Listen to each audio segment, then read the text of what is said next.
Sir Samuel Cunard at your service, 1st Baronet, loyalist, and key shipping player in Halifax and across the Atlantic.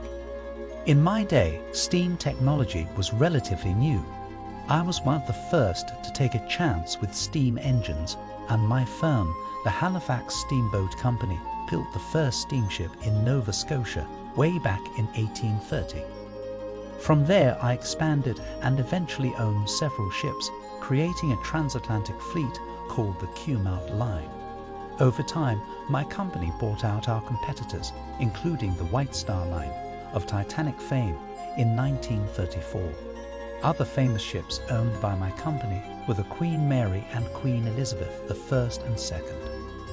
Unfortunately, I did not possess the power of invincibility. However, unlike me, my business is still alive and well.